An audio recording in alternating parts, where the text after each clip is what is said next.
ಉಪರಾಷ್ಟ್ರಪತಿ ಹುದ್ದೆಗೆ ಜಗದೀಪ್ ಧನ್ಕರ್ ರಾಜೀನಾಮೆಯನ್ನ ನೀಡಿದ್ದಾರೆ. ಅನಾರೋಗ್ಯದ ಸಮಸ್ಯೆ ಕಾರಣ ಒಡ್ಡಿ ರಾಜೀನಾಮೆಯನ್ನ ಸಲ್ಲಿಕೆ ಮಾಡಿದ್ದಾರೆ. ಆರೋಗ್ಯ ಕಾರಣಗಳನ್ನು ನೀಡಿ ರಾಜೀನಾಮೆ ಸಲ್ಲಿಕೆ ಮಾಡಿದ್ದು ರಾಷ್ಟ್ರಪತಿ ದ್ರೌಪದಿ ಮುರ್ಮುಗೆ ರಾಜೀನಾಮೆ ಸಲ್ಲಿಕೆ ಮಾಡಿದ್ದಾರೆ. ಕೆಲಸ ಮಾಡಲು ಆರೋಗ್ಯ ನನಗೆ ಸಹಕಾರ ನೀಡುತ್ತಿಲ್ಲ. ನಾನು ಅಧಿಕಾರದಲ್ಲಿದ್ದಾಗ ಬಹಳಷ್ಟು ಕಲಿತಿದ್ದೇನೆ. ರಾಷ್ಟ್ರಪತಿ, ಪ್ರಧಾನಿ, ಎಲ್ಲಾ ಸಂಸದರಿಗೆ ಧನ್ಯವಾದವನ್ನ ಸಲ್ಲಿಸಿದ್ದಾರೆ.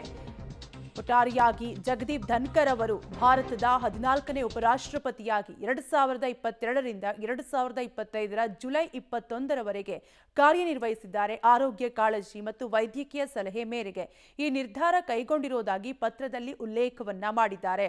ಉಪರಾಷ್ಟ್ರಪತಿ ಆಗೋದಕ್ಕೂ ಮೊದಲು ಇವರು ಪಶ್ಚಿಮ ಬಂಗಾಳದ ರಾಜ್ಯಪಾಲರಾಗಿ ಸೇವೆಯನ್ನ ಸಲ್ಲಿಸಿದ್ರು. ಆರೋಗ್ಯದಲ್ಲಿ ಏರುಪೇರು ಕಾಣಿಸಿಕೊಂಡ ಹಿನ್ನೆಲೆಯಲ್ಲಿ ರಾಜೀನಾಮೆಯನ್ನ ಸಲ್ಲಿಸಿದ್ದು ಮಾರ್ಚ್ನಲ್ಲಿ ದೆಹಲಿಯ ಏಮ್ಸ್ ಆಸ್ಪತ್ರೆಗೆ ದಾಖಲಾಗಿದ್ರು. ಆರೋಗ್ಯ ಸಮಸ್ಯೆ ಇದ್ದಿದ್ರಿಂದ ಆಸ್ಪತ್ರೆಗೆ ಭೇಟಿ ನೀಡಿ ಆರೋಗ್ಯವನ್ನ ವಿಚಾರಿಸಿದ್ರು ಪ್ರಧಾನಿ ನರೇಂದ್ರ ಮೋದಿ ಅವರು.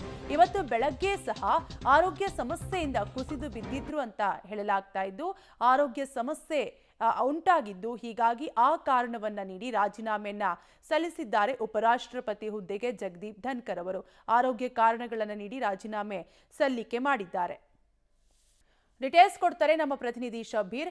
ಶಬ್ಬೀರ್, ಉಪರಾಷ್ಟ್ರಪತಿಗಳು ದಿಢೀರ್ ರಾಜೀನಾಮೆಯನ್ನ ಸಲ್ಲಿಸಿದ್ದಾರೆ. ಈ ಬೆಳವಣಿಗೆ ಒಂದ್ ರೀತಿ ಅಚ್ಚರಿಗೂ ಕೂಡ ಕಾರಣವಾಗ್ತಾ ಇದ್ದು, ಅವರ ಆರೋಗ್ಯ ಸ್ಥಿತಿ ಹೇಗಿದೆ, ಜೊತೆಗೆ ಈ ಸ್ಥಾನಕ್ಕೆ ಯಾರನ್ನ ಆಯ್ಕೆ ಮಾಡುವ ಸಾಧ್ಯತೆ ಇದೆ ಮುಂದೆ? ಕಾವ್ಯ, ಉಪರಾಷ್ಟ್ರಪತಿ ಹುದ್ದೆಗೆ ಜಗದೀಪ್ ಧನ್ಕರ್ ಅವರು ರಾಜೀನಾಮೆಯನ್ನ ಕೊಟ್ಟಿದ್ದಾರೆ. ಇವತ್ತು ಬೆಳಗ್ಗೆ ಅಷ್ಟೇ ಅವರು ರಾಜ್ಯಸಭೆ ಕಲಾಪದಲ್ಲಿ ಭಾಗಿಯಾಗಿದ್ರು. ಸುಮಾರು ಹೊತ್ತು ಅಲ್ಲಿ ಚರ್ಚೆಗಳಲ್ಲೂ ಕೂಡ ಭಾಗಿಯಾಗಿದ್ರು. ಆದ್ರೆ ಸಂಜೆ ವೇಳೆಗೆ ಏಕಾಏಕಿ ಅವರು ತಮ್ಮ ರಾಜೀನಾಮೆ ಪತ್ರವನ್ನ ರಾಷ್ಟ್ರಪತಿ ದ್ರೌಪದಿ ಮುರ್ಮು ಅವರಿಗೆ ಸಲ್ಲಿಸಿರುವಂತದ್ದು. ಅವರು ರಾಜೀನಾಮೆಗೆ ಆರೋಗ್ಯದ ಕಾರಣಗಳನ್ನ ನೀಡಿ ರಾಜೀನಾಮೆಯನ್ನ ಕೊಟ್ಟಿರುವಂತದ್ದು.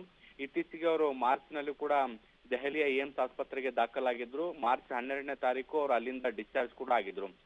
ಸಾಕಷ್ಟು ಆರೋಗ್ಯ ಸಮಸ್ಯೆಗಳಿರುವಂತಹ ಹಿನ್ನೆಲೆಯಲ್ಲಿ ಇನ್ನು ಮುಂದೆ ಹೆಚ್ಚಿನ ಕಾರ್ಯಭಾರವನ್ನ ನಿಭಾಯಿಸಲಿಕ್ಕೆ ಸಾಧ್ಯ ಆಗಲ್ಲ ಅನ್ನುವಂತ ಕಾರಣಕ್ಕೆ ರಾಜೀನಾಮೆ ಕೊಟ್ಟಿದ್ದೇನೆ ಅನ್ನುವಂತ ನಿಟ್ಟಿನಲ್ಲಿ ಅವರು ಹೇಳಿಕೆಯನ್ನ ಕೊಟ್ಟಿರುವಂತದ್ದು. ಇದ್ರ ಜೊತೆಗೆ ಅವರು ಪ್ರಧಾನಿ ನರೇಂದ್ರ ಮೋದಿ, ರಾಷ್ಟ್ರಪತಿ ದ್ರೌಪದಿ ಮುರ್ಮು ಸೇರಿದಂತೆ ಎಲ್ಲ ಸಂಸತ್ ಸದಸ್ಯರಿಗೂ ಕೂಡ ಕೃತಜ್ಞತೆಯನ್ನ ಸಲ್ಲಿಸುವಂತ ಕೆಲಸವನ್ನ ಮಾಡಿದ್ದಾರೆ. ಇವತ್ತು ಬೆಳಗ್ಗೆ ಎಂದಿನಂತೆ ಕಚೇರಿಗೆ ತೆರಳದಂತ ಸಂದರ್ಭದಲ್ಲಿ ಆರೋಗ್ಯದಲ್ಲಿ ಏರುಪೇರಾಗಿ ಕುಸಿದು ಬಿದ್ದಿದ್ರು ಅನ್ನುವಂತ ಮಾಹಿತಿಗಳು ಕೂಡ ಇದಾವೆ. ಸೊ ಹೀಗಾಗಿ ಅವರು ರಾಜೀನಾಮೆಯನ್ನ ಸಲ್ಲಿಸಿದ್ದಾರೆ ಅನ್ನುವಂಥದ್ದು ಕೂಡ ಗೊತ್ತಾಗ್ತಾ ಇರುವಂತದ್ದು. ಇನ್ನು ಹೊಸ ಉಪರಾಷ್ಟ್ರಪತಿ ಹುದ್ದೆಗೆ ಆಯ್ಕೆ ಆಗ್ಬೇಕಂದ್ರೆ ಚುನಾವಣೆ ನಡೀಬೇಕಾಗತ್ತೆ. ಅದು ಮುಂದಿನ ಹಂತದಲ್ಲಿ ಪ್ರಕ್ರಿಯೆಗಳು ಕೂಡ ನಡೆಯುತ್ತೆ. ಕಾವ್ಯ, ಥ್ಯಾಂಕ್ ಯು ಶಬ್ಬೀರ್ ಡೀಟೇಲ್ಸ್ಗಾಗಿ. ಉಪರಾಷ್ಟ್ರಪತಿ ಹುದ್ದೆಗೆ ಜಗದೀಪ್ ಧನ್ಕರ್ ರಾಜೀನಾಮೆಯನ್ನ ನೀಡಿದ್ದು ಆರೋಗ್ಯ ಕಾಳಜಿ ಮತ್ತು ವೈದ್ಯಕೀಯ ಸಲಹೆ ಮೇರೆಗೆ ಈ ನಿರ್ಧಾರವನ್ನ ಕೈಗೊಂಡಿರುವುದಾಗಿ ಪತ್ರದಲ್ಲಿ ಉಲ್ಲೇಖ ಮಾಡಿದ್ದಾರೆ.